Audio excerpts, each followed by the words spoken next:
En El Conquistador Red Los Lagos creemos en los jóvenes y su brillante futuro. Por eso queremos fortalecer la educación técnico-profesional, creando canales de vinculación y articulación con los sectores productivos. Radio El Conquistador Red Los Lagos y ONG Canales presentan Voces TP. Conduce la periodista Isidora Lermanda.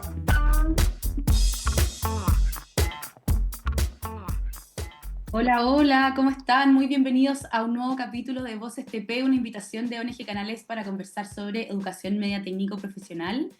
Hoy, bueno, estamos comenzando este programa. Este miércoles 27 de mayo pasó volando el mes.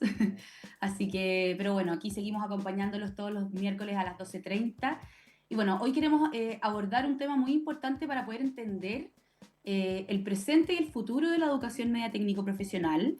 Y me refiero a las trayectorias formativas y laborales de los estudiantes. Bueno, ¿qué pasa después del liceo, después de que los estudiantes salen de cuarto medio? ¿Cómo se toman estas decisiones de trayectoria? ¿Qué factores también influyen en que estudiantes continúen los estudios o encuentren trabajo o cambien en el fondo su camino laboral? Bueno, para conversar sobre todo esto nos acompaña Andrea Sinker, directora de educación de ONG Canales. ¿Cómo estás, Andrea? Muy bienvenida a Voz STP. Hola, muchas gracias por la invitación, Isi. Feliz, feliz de que nos puedas acompañar otro capítulo más. Bueno, Andrea, partamos por lo más simple. ¿De qué se trata cuando hablamos de trayectorias formativas y laborales en la educación media técnico profesional específicamente? O sea, ¿a qué nos estamos enfrentando exactamente? Para que la gente pueda entender también este concepto. Mira, cuando hablamos de trayectorias formativas y laborales, es un concepto que se puede aplicar no solo al TP, nosotros aquí Ujú. nos enfocamos en la educación media técnico profesional, pero en general nos referimos a los caminos que las personas van tomando a lo largo de su vida en los distintos ámbitos, ya sea en la educación, cuando hablamos de trayectorias formativas, o en el trabajo, cuando hablamos de trayectorias laborales. Y que estos caminos finalmente están incididos por el contexto en el que nos desarrollamos, por las distintas decisiones o las condiciones o los lugares en los que vivimos. Eh, esa es como una definición como más como técnica o más global de cuando hablamos de trayectorias formativas y laborales. Perfecto, perfecto. Bueno, y muchas veces se piensa, me imagino que los estudiantes tienen un camino como definido, muchas veces quizás como por ya haber decidido, en este caso, la especialidad en tercero o cuarto medio, pero no muchas veces así. Cuéntanos cómo realmente son esas trayectorias hoy, en cuanto a lo formativo y a lo laboral, si tienen como una unión específicamente. Quizás voy a partir siendo como tajante con el hecho de que el camino de un estudiante de la enseñanza media técnico profesional por ningún motivo está definido por el hecho de haber escogido una especialidad. Claro. Es un inicio. Mm. Si uno mismo y los auditores quienes nos escuchan analizan su propia vida, a los 16 años uno tomó decisiones que muchas veces tuvieron efectos en el largo plazo, pero que no eran un cortacamino, sino que uno va construyendo sus trayectorias, ya sea formativas o laborales, a lo largo de la vida. Y en ese a lo largo de la vida, nuevamente, son muchos los elementos que pueden jugar a favor o en contra de tal vez este sueño que uno tiene cuando es adolescente y que se inicia, en este caso, en tercero medio para los estudiantes de educación media TP. Perfecto. Oye, bueno, y hablando un poco de eso, en un informe específicamente que entregó el Ministerio de Educación, aparece una idea bastante interesante sobre las trayectorias formativas y laborales, que en el fondo explicaban que no son lineales, un poco lo que estás diciendo, y que tampoco son homogéneas. ¿Por qué es importante poder entender eso? Que es un poco lo que Sí. explicaba ahora. Las trayectorias no son lineales para la mayoría de las personas porque no es que por el hecho de tú nacer o de ingresar a la educación formal vas a tener que ir pasando de manera ordenada por cada uno de los escalones que existen hoy en día. En las trayectorias formativas tú puedes salir o ingresar al sistema educativo, puedes tomar decisiones como por ejemplo la educación científico-humanista o la TP, puedes decidir estudiar en la educación superior técnica o en la educación profesional técnica, pero entre medio te puedes arrepentir y puedes cambiar de formación y vas a continuar formándote a lo largo de tu vida con capacitaciones, con certificaciones, y es un camino no lineal porque vas para atrás y para adelante. O sea, yo puedo haber estado 10 años trabajando en una industria y me doy cuenta de que necesito aprender cosas nuevas, voy a volver a insertarme en el sistema educativo y tampoco es lineal en lo laboral, porque no es que tú cuando empiezas a trabajar eres nivel A y voy a ir subiendo en escalafones hasta ser el jefe supremo, por así decirlo, porque muchas personas se mantienen dentro de los mismos niveles laborales. A veces la transición se da respecto a responsabilidad más que encargo. También hay procesos nacionales o internacionales que generan grandes cesantías, por ejemplo. La cesantía, la reincorporación al mundo del trabajo, también hace que esto no sea lineal. Y hoy en día, con mucho más fuerza, el fenómeno de la reconversión laboral. Es decir, personas que comienzan desde cero porque sus ámbitos de trabajo terminan siendo obsoletos o quizás no obsoletos, pero cierran las fuentes laborales en las que yo me desempeñaba. Entonces, en ese sentido, quiere decir de que no es lineal. Y el que no sea homogéneo también tiene que ver con el contexto y el entorno. No todos tenemos las mismas oportunidades. Si yo estoy viviendo en un sector rural o en una región que no tiene una gran oferta formativa, los caminos que yo voy a poder seguir van a ser súper limitados. Y lo mismo en el ámbito del trabajo, dependiendo de dónde yo estoy, de con quienes me vinculo muchas veces, son las ofertas que yo voy a poder ir accediendo en mi trayectoria. Entonces, no es que esté todo diseñado para que todos sigamos de A a Z, sino que muchas veces tenemos que transitar por caminos más pedregosos, a algunos se les hace más fácil, a otros más difícil, y ahí también el contexto social en el que se mueven las personas es muy fuerte. Claro. Entonces aquí yo en mi respuesta estoy tratando de mezclar como elementos de lo técnico con lo cotidiano del día a día. Y nuevamente, si uno evoca a su propia vida, lo más probable es que quienes nos escuchan han tenido unas trayectorias que no han sido lineales, no han sido homogéneas.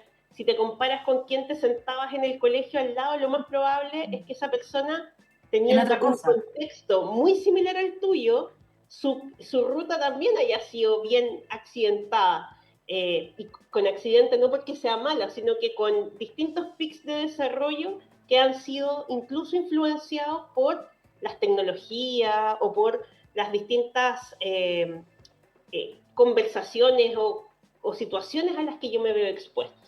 Claro, de todas maneras.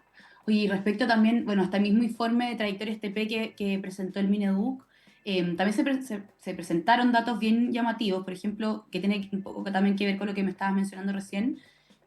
Por ejemplo, con que muchos estudiantes TP o de educación media técnico profesional, para ser más específico, quieren seguir estudios de educación superior, pero muchas veces no tienen suficiente información sobre, por ejemplo, los financiamientos, las alternativas de acceso. Eh, ¿qué desafío refleja eso? O sea, qué, qué habla ese antecedente? ¿Qué dice? Lo hemos conversado varias veces.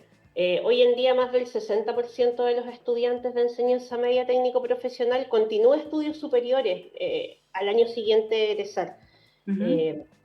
Y en ese sentido, hay un desafío grande respecto a la orientación vocacional de los estudiantes. Y por distintos fenómenos, para mí, yo soy orientadora de formación, para mí el más doloroso es que dentro de los establecimientos educacionales, el rol del orientador o de la orientadora ha ido desapareciendo. Y Ujú. muchas veces los encargados de convivencia son los que toman este rol, pero entendiendo la complejidad de la convivencia hoy en día, es súper complejo que en un establecimiento quien tiene que llevar todo el resguardo de la seguridad y de la formación como más integral, además sea quien tenga que acompañar en la decisión vocacional de los estudiantes. Y esto en los liceos TP ha pegado súper fuerte. Nosotros como ONG Canales, el año pasado hicimos levantamientos y en muchos de los liceos TP no hay orientadores. Y las horas de orientación muchas veces están enfocadas a primer y segundo medio para elegir especialidad cuando hay más de una que elegir, pero no está centrada en el acompañamiento a la trayectoria del estudiante. Esto es súper complejo porque la trayectoria no es solo elegir si voy a estudiar o no, Claro. sino que tiene que ver con poder ayudar a los estudiantes a hacer el análisis profundo de qué es lo que implica estas opciones de estudio y de trabajo que tengo a futuro, como cuáles son las distintas opciones que yo voy a ir teniendo una vez que yo vaya creciendo. Y esa información está muy escondida. Mm. El año 2024 se hicieron varios estudios respecto a las trayectorias de la educación media TP y hay uno de la Fundación Luxic que dice que cerca del 10% de los estudiantes, no recuerdo si es 10 o 8, era un porcentaje muy bajito, reconocía recibir información de calidad por parte de los adultos de su establecimiento respecto a sus trayectorias, es decir, muy poquito. Cuando tú lo contrarrestas con lo que dicen el establecimiento, muchas veces se entrega información y las instituciones de educación superior van y te cuentan lo que es vivir la vida universitaria o el instituto profesional, pero no hay una profundización respecto a qué es lo que hace este estudiante efectivamente cuando ingresa y qué es hacia dónde puedo proyectar. Esa información está súper diluida. No es solo como que cuando hay orientadores no se esté haciendo bien la pega de orientación, sino que al contrario, para el mismo orientador es difícil tener acceso a una información de calidad separada de una información de marketing, además. Claro, claro. Entonces, son distintos fenómenos, pero yo creo que ese es un gran desafío, el cómo se potencia la orientación vocacional desde los niveles tempranos para fomentar las trayectorias formativas y laborales de calidad y con pertinencia territorial, además. Oye, y en ese sentido en cuanto a la orientación que se le entrega cuando tienen que elegir en segundo medio la especialidad que tienen que comenzar a estudiar en tercero medio, que muchos estudiantes eligen probablemente, no sé, ahí dime, confírmame tú, que quizás eligen una especialidad que no necesariamente es por vocación, sino que por la oferta también que está disponible en la comuna o en el mismo liceo. Como, ¿qué impacto puede también tener eso en las trayectorias futuras para el día de mañana? Como para poder seguir dibujando esa trayectoria de cada estudiante. Pasa que en muchos de los territorios, acá en los lagos nos ocurre, pero también en Aysén, en Magallanes, en muchos lados, Ujú, eh, el liceo TP o el liceo que existe en la comuna es TP. Entonces los estudiantes no tienen más opciones. Y ujú. por otro lado, donde hay más opciones, el sistema de admisión escolar no te pregunta si tú tienes algún interés vocacional en las especialidades del liceo en el que quedas seleccionado. Finalmente, uno supone que dentro de las opciones de postulación, el estudiante elige uno donde Ujú, haya algo que le interese.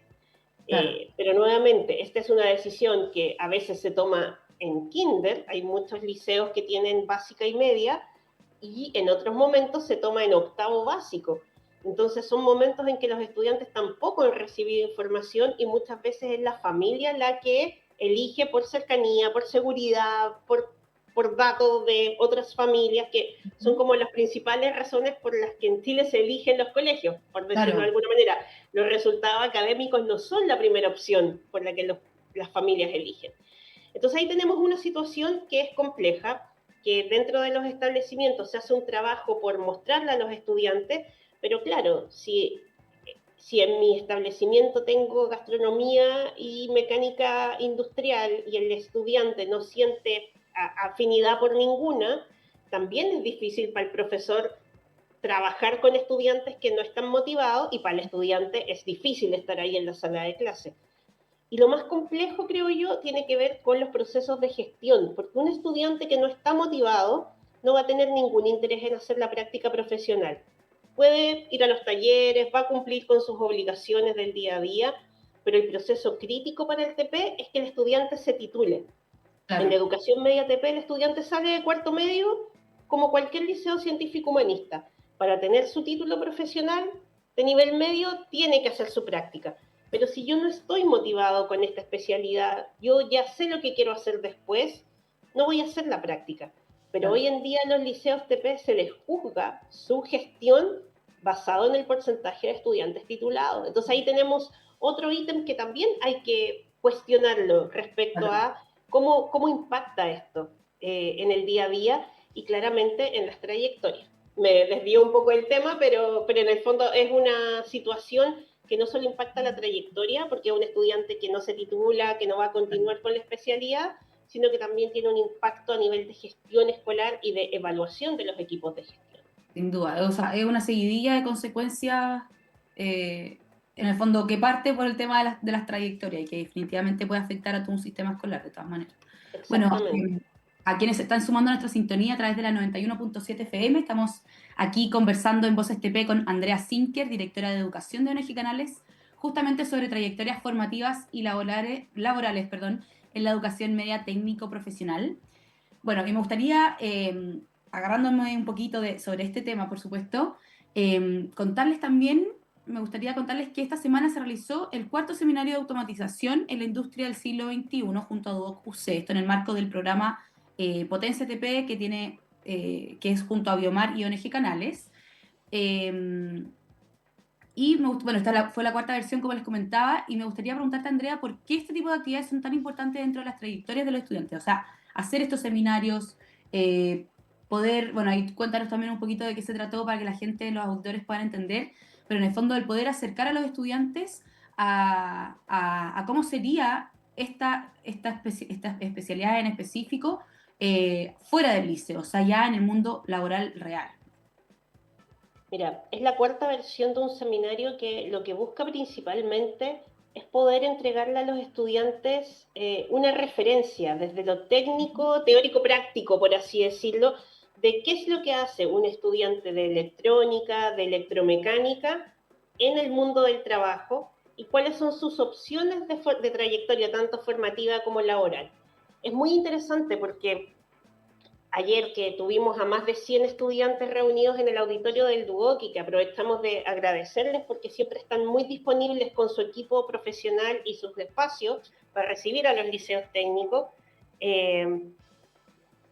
pudimos darnos cuenta de que los estudiantes tienen dudas y tienen temores respecto a la especialidad, muchas veces basadas en el desconocimiento.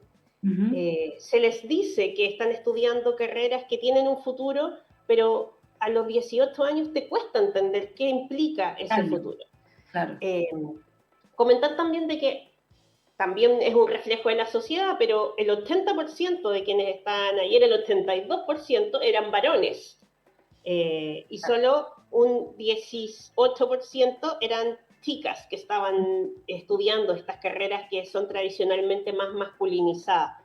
Participó el Liceo Forjadores de Alerce, el Liceo Salesiano de Puerto Montt y también el Instituto Inglés Antuquenu, que también está ubicado en Alerce, que es donde están estas especialidades. Claro. Y un tema importante, el 60-70% de los chiquillos quiere seguir estudiando al egresar de cuarto medio, lo que se alinea totalmente con las estadísticas ministeriales. Entonces, esto que nosotros repetimos no es algo que se nos ocurre, es la realidad. Tenemos 100 estudiantes, el 60 y algo por ciento sí o sí quiere seguir estudiando. Y otra cosa significativa es que el 50% quiere seguir en su especialidad. Eso Eso es es una buena algo que noticia. es una súper buena noticia porque implica que este trabajo de 2 años de la educación media técnico profesional está rindiendo frutos porque finalmente se le está dando pertinencia a especialidades que son muy necesarias dentro de nuestra región para el sector productivo. Y Ujú. ayer pasó algo interesante porque el docente Humberto, ay, perdón Humberto, se me olvidó tu apellido, pero docente de Duoc les explicó a los estudiantes de manera muy clara algo muy simple, qué es lo que hace la profesión A, qué es lo que hace la profesión B, pero no desde el marketing, sino que diciéndoles específicamente, si tú estudias esto, ¿a qué te vas a enfrentar? ¿Cuáles son las fortalezas, las oportunidades, debilidades y amenazas que hay en esta región para esta especialidad? ¿Cuáles son aquellos elementos en los que tú te vas a tener que preparar más y en cuáles vas a tener que fortalecer tus habilidades de base? Y fue como se les abrió la mente a los estudiantes, porque es difícil encontrar que puedan acceder a esa información de calidad, pero a la vez con claridad. Estás estudiando neumática y esto te sirve para esto. Y después, uno de los jefes de taller de Navimar también les dio como el referente desde el sector productivo. Y fue muy interesante porque este profesional ha hecho trayectoria en el mundo minero y ahora en el mundo marítimo portuario. Los chiquillos después comentaban en las evaluaciones, nunca me imaginé que uno podía hacer esas transiciones en la vida, que yo puedo partir trabajando aquí en Puerto Montt, o en Osorno, o en Chiloé, y puede que en 2 años esté trabajando en Calama, en la Claro. minería, pero puede que en 5 esté en Australia, etcétera. Y eso para ellos fue como que también se les abrió mucho su espectro. Y lo otro también súper significativo tiene que ver con la inteligencia artificial. El miedo que hay con el uso de la inteligencia artificial para temas laborales. Esta creencia de que la inteligencia artificial va a venir a sacar a todos los trabajadores, cuando en realidad lo que hace es facilitar el trabajo. Y eso también para ellos fue una especie de descubrimiento, porque ellos usaban la inteligencia artificial para hacer memes en Gemini o en Perplexity o lo que sea, pero no para imaginar que, claro, si yo coloco todos los parámetros y los analizo y hago seguimiento, puedo tener un calendario de mantenimiento de mis motores, de mis máquinas, y no lo tengo que inventar de cero, sino que la Claro. inteligencia artificial me va ayudando. Así que por todos lados nosotros creemos que este tipo de experiencias son súper significativas y aprovechamos también de invitar a todas aquellas empresas que puedan abrir sus espacios para que los estudiantes conozcan en realidad qué es lo que van a hacer una vez que egresen. Eh, y cuáles son las oportunidades, qué implica estudiar un técnico o una ingeniería cuando vengo desde estas carreras, como efectivamente qué es lo distinto que vamos a hacer. Y también qué espacios hay laboralmente para estos distintos niveles de formación. Fue en verdad muy interesante, los estudiantes se fueron felices, los profesores también, y nosotros como organizadores, que esto lo organizó todo el equipo de la región de los lagos, liderado por Raúl Labraña, eh, quedaron también muy satisfechos de poder ver esta reacción positiva de los estudiantes. Ya el no tener que estar como retando, así como guarden el teléfono, Claro. guarden silencio, nada de eso pasó. Quedamos todos muy sorprendidos porque cuando hay un tema que motiva a los estudiantes, que los vincula con lo que a ellos les está pasando, los chiquillos y chiquillas se disponen a trabajar y a escuchar. Entonces también vamos rompiendo mitos, varios, respecto a la educación técnica. De todas maneras. Y qué interesante también, porque yo he tenido la oportunidad de ir anteriormente a los otros 3 seminarios y claro, yo creo que de a poco este espacio ha ido ganando como un poco más de pertinencia con los estudiantes. Y claro, se va notando esa motivación y ese interés de estar esperando este espacio para poder ver cómo se están desarrollando eh, cómo se pueden ir desarrollando sus carreras en el mundo laboral real y también tener este contraste con el tema como de cómo siguen estudiando o de si les sirve o no, si les gusta, qué información tienen y eso yo también creo que es súper importante. Oye, André, bueno, estamos terminando. Te quería dar Sí, las nos queda. gracias por este espacio tan interesante que siento que es muy necesario el poder conocer qué es lo que necesitan los estudiantes de educación media técnico profesional el día de hoy y sobre todo mirar que la educación no es una etapa como solo educativa, sino que también es parte de un proyecto de vida, que creo que, bueno, que además es algo en lo que cree mucho ONG Canales. No es solo una etapa, sino que es la proyección de un plan, de un proyecto para cada uno de los estudiantes. Si me permite cerrar con solo una idea y un mensaje para nuestros auditores. Les comentaba que se hicieron varios estudios respecto a las trayectorias formativas el año 2024. Uno de ellos lo hizo el Ministerio de Educación y que se llama Por una buena vida. Y lo que ahí se pudo levantar, mucha información, muchas cosas, pero lo más relevante es que para los estudiantes el tema monetario no es lo más relevante. Es importante para todos tener dinero en nuestro bolsillo, pero ellos valoraban mucho el trato, las distintas oportunidades, las oportunidades de capacitación, el bienestar general, por sobre solamente el hecho de tener un trabajo. Claro. Y hoy en día eso pasa a todo nivel laboral, pero un dato que es súper significativo, las empresas que abren espacios para que los estudiantes, o sea, para que los egresados de la educación media ATP puedan trabajar, pero también estudiar, son 1000 veces valorados. Y lo que los estudiantes piden no es que trabajar con menos o más sueldo, no. De repente tan simple como dejarlos salir 40 minutos antes para que antes de entrar al vespertino se alcancen a tomar un café, para que no tengan que salir corriendo y ni siquiera se puedan cambiar de ropa. Cuando tú a un trabajador joven le das la oportunidad de seguir estudiando y no le andas cobrando eso, sino que, ¿sabes qué? Este es un beneficio de esta empresa para ti, para que te sigas formando. Ese estudiante se camisetea con la empresa, valora, pone en práctica lo que va aprendiendo en su espacio de trabajo y termina siendo un ganar-ganar tanto para él o ella como para la empresa. Entonces es una invitación a que vayamos flexibilizando los espacios de trabajo, sobre todo para que los jóvenes quieran trabajar en las empresas del territorio y puedan seguir aportando al desarrollo regional. De todas maneras. Bueno, damos las gracias a Andrea Sinque, directora de Educación, de ONG Canales, por estar acá en este capítulo de Voces TP. De todas maneras, nos reencontramos el próximo miércoles a las 12:30 aquí en Radio El Conquistador, Red Los Lagos. Gracias, Andrés. Chao, muchas gracias a todos. Voces TP, un programa que busca generar mejores oportunidades para los y las estudiantes TP, creando canales de vinculación y articulación con los sectores productivos. Una colaboración de Radio El Conquistador, Red Los Lagos y ONG Canales.